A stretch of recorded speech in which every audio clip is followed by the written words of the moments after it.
Hello friends, welcome to Net Chemistry. Today I am going to tell about nuclear chemistry problems from the previous year question paper. What all are the repeated questions they were asked? Only those points I am going to tell. I am not taking nuclear chemistry full topic and I don't want to waste your time. I am telling very fast. Okay, shall we start? So, first thing I wanted you to know what is an alpha particle, what is a beta particle, or what is gamma particle. That is what radioactive rays, right? This is what was happening when a radioactive element is undergoing the disintegration, right? So, first I will tell what is an alpha particle. Alpha particle is, it is equivalent to a helium atom, right? This is an alpha particle. And what is a beta particle? Beta particle is equivalent to an electron. And what is gamma rays? Gamma rays is not having any charge, no charge and no mass, right? This is a secondary effect of a radioactive process, this gamma rays. So, once a radioactive element is disintegrating, it will be either emitting alpha particles or else beta particles, right? So, what will happen if alpha particle and beta particle is emitting? What will happen to that parent element? What is the daughter ion formed? We will see. First example I am taking 92 uranium-238 is emitting an alpha particle. Emitting an alpha particle means it is a helium atom, right? So, alpha particle is emitting. What happened to its atomic number and what happened to its mass number? This atomic number will become 90 thorium-234. The parent ion will be disintegrating and it will become 90 thorium-234. So, mass number is difference by 4 and atomic number, if you are seeing, atomic number is reduced by 2 units, right? Plus 1 helium. Right, this is what happened. And coming to the beta particle emission, I am taking this element 90 thorium-234 emitting a beta particle. One beta particle is going. What will be getting? 91 protactinium-234 plus 1 electron, right? This is what happening. If you see, if it is emitting a radioactive element is emitting a alpha particle, it will be its atomic number decreases by 2 units. Atomic number decreases by 2 units. And mass number decreases by 4 units. Then what will happen? That element displaced to the 2 positions left to the periodic table. And then what will happen when beta particle is emitting? When beta particle is emitting, atomic number is increased by 1 unit. Atomic number increases by 1 unit. And there is no change in the mass number. This is what happened when an radioactive element is emitting an alpha particle and beta particle.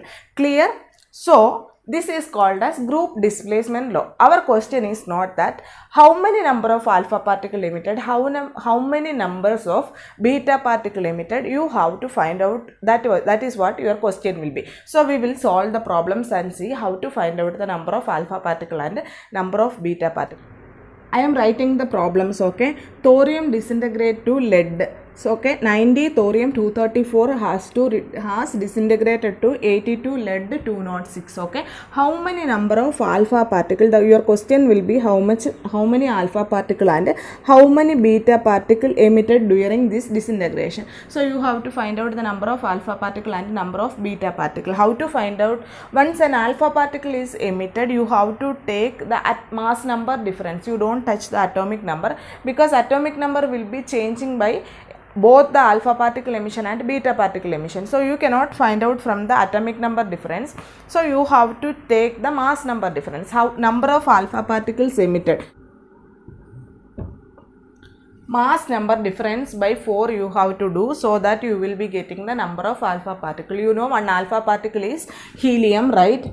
This is an alpha particle. If it is emitting, your mass number will be different by 4 units. It will be reducing to 4 units. So, you have to do mass number difference by 4. So, here I am also doing the same thing. Mass number difference is 234 minus 206, right? Divided by 4 will give you the number of alpha particle. How much you will be getting? 7, right? 7 alpha particle will be emitted by this disintegration. Now, how many number of beta particles have emitted. How to find out the number of beta particles emitted?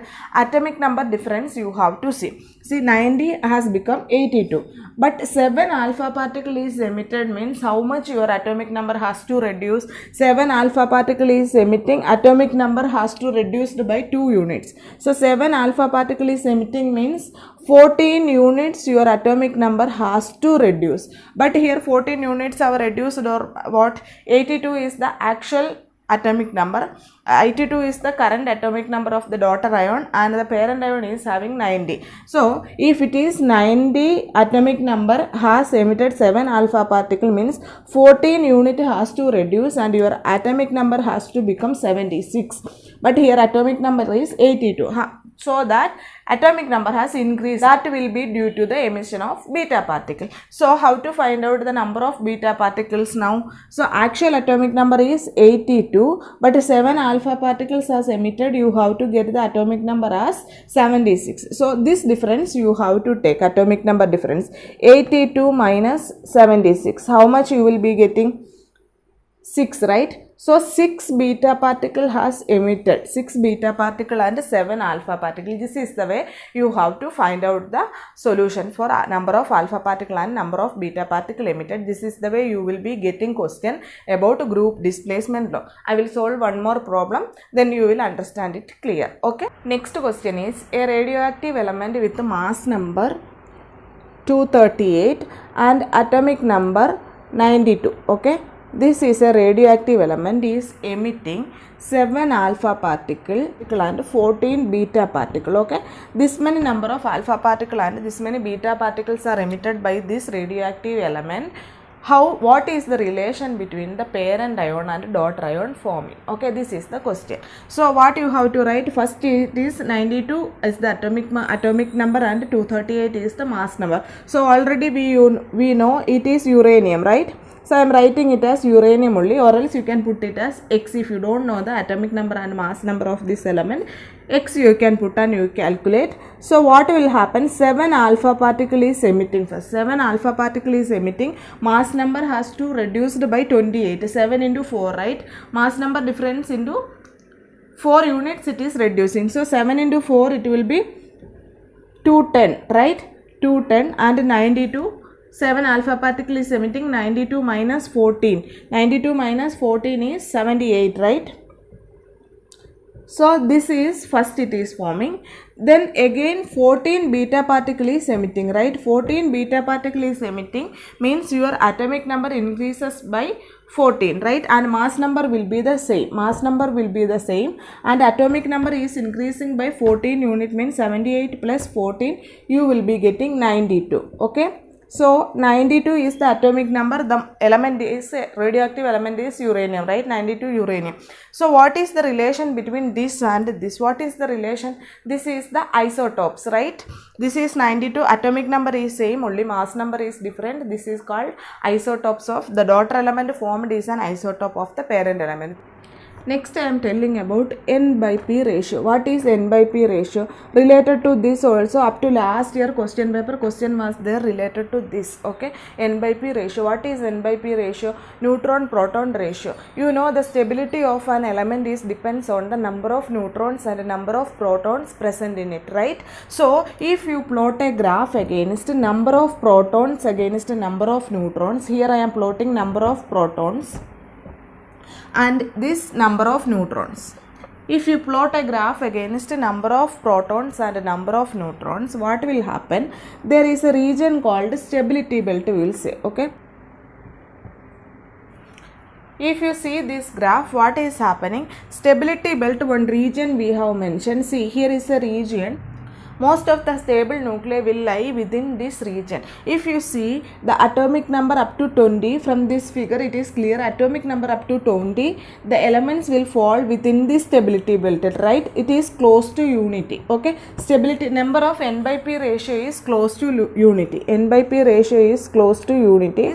So what will happen? This N by P ratio is close to unity, that is a stable region, we will say. This is within this stability belt, we will see. Most of the element is having a tendency to attain this N by P value, this ratio of number of neutrons and number of protons has to 1. That is the tendency to attain the stability of this nucleus. What will happen up to atomic number 20, if you are seeing, these elements are within this stability belt and it is close to unity, right? As the atomic number increases, what will increase? Atomic number increases means protons. Number of protons will be increasing. If number of protons will be increasing, what will happen? The repulsion between the protons will be increasing, right? It will become unstable. So what will happen? As the number of protons are increasing, the repulsion between the protons will be increasing. This will result in the increase in the number of the neutrons. This is what happening. So the molecule will, the radioactive element will become the unstable. What most of the nucleus will try to attain this n by p value is equal to 1. Then it will be having, it will be close to unity. Then that will be having a stable nucleus. That is what this importance of this stability belt and n by p ratio. Last year question paper also one question was there. I will write that question. And see here, if you are taking a sodium atom, this is what sodium, right? Sodium, this is sodium. What is the n by p ratio of this element? Number of proton is 11 and the number of neutron is 13, right? Mass number minus atomic number, you have to take the number of neutrons. So what is the n by p ratio? 13 by 11, right? N by p is equal to 13 by 11. So n by p ratio, if you are taking 13 number of neutrons, number of protons will be 11. So if you are calculating, you will be getting 1.18. Most of the nucleus have the tendency to attain that n by p ratio is unity, close to unity. So what will happen? To attain it is, it has to reduce the number of neutrons, right? This number has to reduce, then only it can be attained. How can be it reduced? That's the number of neutrons. It has to emit the beta particle. Then the number of neutrons, that number of neutrons will be decreasing and number of protons will be increasing. So what will happen if it is emitting a beta particle? It will become magnesium 24, right? So n by p ratio, now what it has become? N by p ratio, number of neutrons has reduced. How much number of neutrons now it has become? It was 13, now it has become 12, right? And number of protons is also 12. So it has to attain the stability. N by p ratio is 1. Okay, so one more example I write. Carbon 14. Carbon 14 is n by p ratio of carbon 14, if you are taking by 6 is equal to 1.23, right? It's not stable. What will happen? To reduce the number of neutrons, it has to emit a beta particle. So what is the element you are getting? So if you are emitting a beta particle, it will become 7n14. This is what beta particle emission, right? So what is the n by p ratio now? N by p ratio is equal to, neutron number has reduced. It was 8. Now it has become 14 minus 7, right? 7 by 7 equal to 1. This is what happening in this beta rays emission. This was the last year question paper. You can find out this question in atmosphere. Always C614. Carbon 14 is converting to 7 and 14 in atmosphere. Nitrogen 14 amount is more. Why this conversion? This beta rays emission, why always it is happening? Why it is happening? N by p ratio. Based on the n by p ratio, this carbon 14 is trying to attain the stability. So n by p ratio 7 by 7 equal to 1 you will be getting if it has converted to the nitrogen. Clear? This is what related to n by p ratio. N by p ratio always try to be close to unity. Then within the stability belt, it will try to lay in within this stability belt. This is what zone of stability. Okay, zone of stability or stability belt is, we will say, this is based on the number of neutrons and number of protons present in the nucleus. So always the nucleus will try to reduce the number of neutrons. Okay, number of neutrons is reducing, only nucleus size will be reducing, right? Another important topic is whole number rule and packing fraction. Okay, what is whole number rule and what is packing fraction? You can find out this question. This is very important. This question in every year question paper, they will be keep on asking this question about nuclear chemistry. So what is whole number rule? It is very simple. Before, in earlier studies using the mass spectrometer, shown that all the mass numbers are all numbers. This is what it was saying, the mass number of an isotope. If you are taking any element, any radioactive element or any element, mass number is always the whole numbers they were saying based on O16 scale. Where O16 scale, if you are considering this O16 scale, oxygen 16 scale, it is considered as the mass number of oxygen as 16.000. Like this whole number we are getting based on the earlier studies using the mass spectrometer. It was showing that all the mass numbers, if you are seeing, the mass numbers are whole numbers. Okay, whole number rule, this is what whole number rule is saying. Now the recent studies using the advanced spectrometer and or advanced mass spectrometer, using that, if you are seeing, there is a slight deviation in this whole number rule. There is a deviation. Okay. There is a deviation from this whole number rule. What it is, if it is not 16, now you know the oxygen mass number is 15.9999 something you are getting, right? That value you are getting. There is a slight deviation from this whole number rule. That is what packing fraction they will refer at new term. They introduced a new term. The deviation in the whole number rule is referred as packing fraction. Either this value will be positive. Positive means if it is 16 means 16.01, like that you can get, or else it is a negative value than the whole number. Okay, what it is 15.9 also you can get. On the basis of the studies, it has shown the lighter nucleus always show the higher mass number, and if it is a heavier nucleus, it is always show a lower mass number than the actual value. This is what packing fraction is saying. How to find out the packing fraction? Packing fraction is equal to, there is an equation.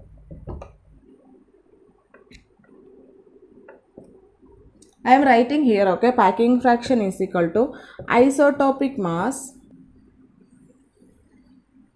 This is what the equation to find out the packing fraction. Isotopic mass minus mass number divided by mass number into 10 raised to 4. This is what you are getting the packing fraction. And this is what, based on this packing fraction only, how your nucleus is closely packed we are saying. If it is, you are getting a very lower value for packing fraction, it is showing that your nucleus is stable. Okay, it is closely packed. If you are getting a higher packing fraction value, it is showing that your nucleus is loosely packed, there is no stability. Okay, this is what packing fraction. Importance of packing fraction is how stable your nucleus is can be finding out from this packing fraction. Okay, how, if it is a closely packed, if you will be getting a lower value for packing fraction, the nucleus is stable. If you are getting a higher value for packing fraction, the nucleus is loosely packed. Okay, another important term is mass defect and binding energy. What is mass defect? If you see the mass of an atom, if you are taking the mass of an atom, it has to be in the sum of masses of the electrons, protons and neutrons, right? But if you are taking those calculated mass and actual mass, there is a slight deviation from this in the mass number. That is what referred as a mass defect. Mass defect is the difference in calculated mass and actual mass. That is what delta M. Delta M is the mass defect. Mass defect is calculated mass minus actual mass. How you are calculating the masses? Number of nucleons masses you are taking. What are the nucleons? Electrons, protons and neutrons, right? That is what you are taking in the mass number. So if you are taking M dash it should have to be Z into mass of protons plus Z into mass of electrons plus A minus Z into mass of neutrons, right? This is what the actual your calculated mass should be. This is the masses of your nucleons. What is Z here? Z is equal to atomic number, right? Atomic number.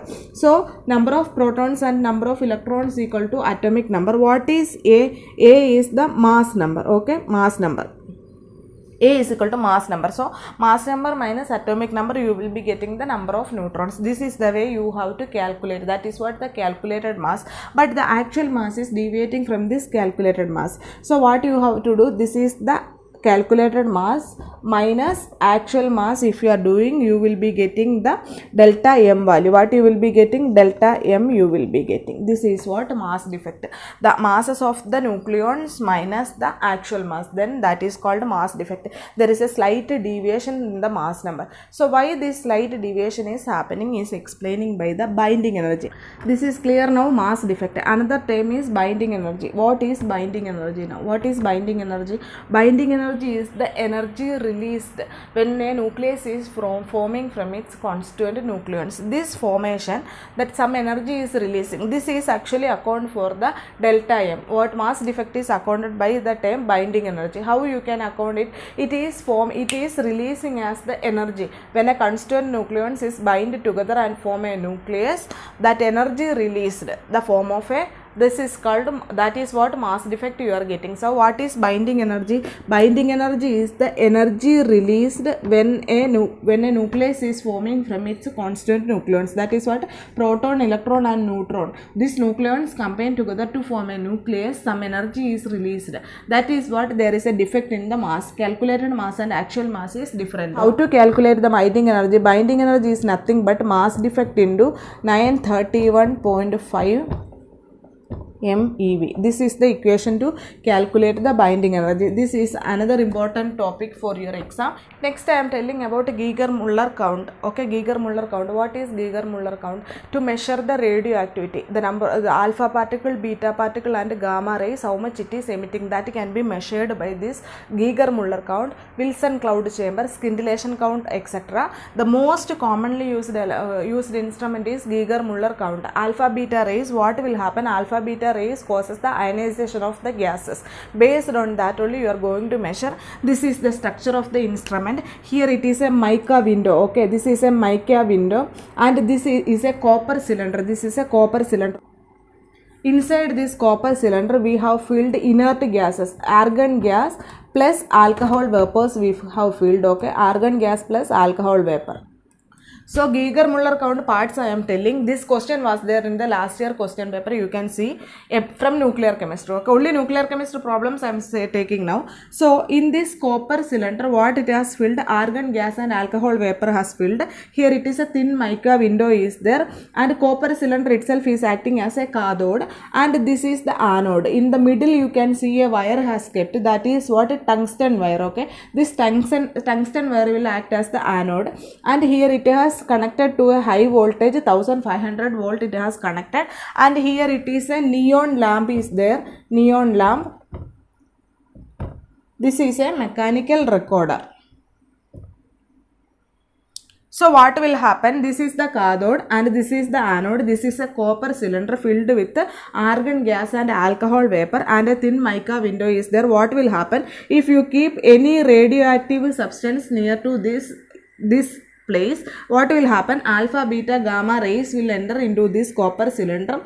Ionization of the gas, here it is inert gas is filled, ionization will be happening. Then what will happen? There is a voltage change and a current has been recorded. This current will cause this neon lamp to lighten. It will be cause a flashing in this neon lamp as per the current flow. Based on that current flow, this mechanical recorder will record your radioactivity. This is what a Geiger-Müller count with the picture. Okay, last time question paper around 8 marks or something they were asked this question, I am remembering. Next important thing is nuclear fluid theory or liquid rope model to explain your nuclear fission. What is nuclear fission? What is nuclear fission? A heavy nucleus will be splitting into two smaller nucleus. Okay, this is what a nuclear fission. Nuclear fission can be explained by liquid rope model or nuclear fluid theory. What it is? What we are saying, a nucleus is considered to be a nuclear fluid. Nucleons are existing as a fluid form, liquid form. It is bind together by a surface tension forces inside the nucleus. That is what this theory says. Nucleons are believed to be a high density liquid nuclear fluid it is existing as. What will happen? As the mass number will be increasing, number of neutrons will be increasing, and the protons will be like repulsion between the protons will be increasing. In the case of stability belt also I have said the same thing. Once mass number is increasing, what will happen? Proton repulsion will be increasing. This repulsion, proton will be repelling each other. So what will happen? This repulsion will cause the nucleus to split into the smaller fragments. What will happen? Once if you are taking a nucleus, it will be in the shape of a spherical shape. As the mass number increases, the repulsion between the proton will be increasing. What will happen? This will slightly change to an ellipsoidal form, right? Ellipsoidal form. Then what will happen? Again the mass number increases, this repulsion will be more. It will be coming to a dumbbell shape, right? Dumbbell shape it will be become dumbbell then what will happen, it will be attaining the critical mass it will be attaining, and it will be split into the 2 lighter nuclei. Okay, this is what happening, this is the critical mass. Okay, this is what nuclear fission process is. Spherical shape atom, spherical shape nucleus will become ellipsoidal due to proton repulsion. Then what will happen, it will be coming to a dumbbell shape, then it will attain the critical mass and it will be splitting into 2 units. This is what nuclear fluid theory or liquid drop model to explain the nuclear fission reaction. This question also was there in the question paper. Another important thing is rate equation. From this equation you will be getting some problems to solve, or else rate equation itself derivation they may ask. Number of atoms disintegrating per unit time. This is what number of atoms disintegrating per unit time is proportional to the n. N is the number of atoms present. It is not temperature or pressure dependent. Number of atoms dn by dt. Number of atoms disintegrating per unit time is proportional to n, we can say. So minus it will be, okay, it is disintegrating. So minus dn by dt is equal to lambda n. What is lambda now? Lambda is the decay constant. Lambda is equal to decay constant. You know this derivation, right? So still I am telling dn by dt is equal to lambda n. Just I am rearranging the equation. So minus dn by n is equal to lambda dt, right? So I am integrating from 0 to t time. So what will happen? 0 to t minus dn by n equal to lambda is a constant, 0 to t dt, right? So what is 0 to t dn by n? Dn by n is equal to ln, right? 1 by n you will be getting ln. N has to integrate 0 to t. So nt by n0, right? So minus ln nt by n0 is equal to lambda is a constant, 0 to t is you are integrating dt means you will be getting lambda t, right? So you can, this is minus sign, you can make it as a plus, right? ln n0 by nd. I am rearranged this, n0 has taken up, so nd will be down, so this minus sign has gone. So ln n0 by nd is equal to lambda t. So if you are multiplying with the 2.303, right? 2.303 log n0 by nt equal to lambda t. So if you have to find out the lambda value is equal to 2.303 by t log n0 by nt. Clear? This is the equation for the rate constant. This already we have studied from plus 2 onwards, or else BSc onwards we are deriving this equation. It is clear. This is the equation to find out the decay constant, or else time, or else n0, nd, anything you can find out from this value. And lambda value, decay constant is a qualitative property. It is a characteristics of particular element. Lambda value will not change for each radioactive element. Lambda value is a constant. Okay? Clear? This is way. Now another term is there, half-life period. How you will be finding out the half-life period? Another important term is half-life period, T-half. What is T-half? T-half is the time required. Half-life is the time required to decay the original amount. N0 has to become N0 by 2 at a particular time. That time is called half-life period. So disintegration is going to happen, disintegrating, and original amount will become the half of the amount. So we will be replacing this equation. Lambda is equal to 2.303. Here we are going to find out the T is become T half, right? Log N0 is the initial amount and final amount is N0 by 2, right? ND has become N0 by 2, right? So ND has become N0 by 2. So I have substituted. What will happen? N0 will be cancelling. 2.303 by T half into log 2 you will be getting. So you will be getting 0.693 divided by T half. If you are getting this equation, T half, half-life period, you have to substitute and find out the lambda value. Clear? This is the another equation. We will see 2 problems and we will finish the nuclear chemistry topic. So I am writing a problem, I am telling you a problem. 1 microgram of phosphorus 32 has injected in a living system for biological traces studies, and T half of that phosphorus 32 is 14.2 days. How much time it will take to reduce it to 10% of that original amount. Okay, this is the question. How much time it will be taking to the 10% it has to become, that is the question. So what is the t half you got? T half is equal to 14.2 days we have got. We know the equation for t half. From there we can find out the lambda value. 0.693 divided by t half is lambda equation. So 14.2 I have done. 0.048 you will be getting. This is what you can take your calculator and see. T half equation for t half already we have derived, right? 0.693 divided by lambda. So t half we got lambda value, decay constant we got. So 10% it has to become. So initial concentration will be 100%, right? 100 is the initial concentration. ND has to become 10, right? This is the condition. So we have to find out the time.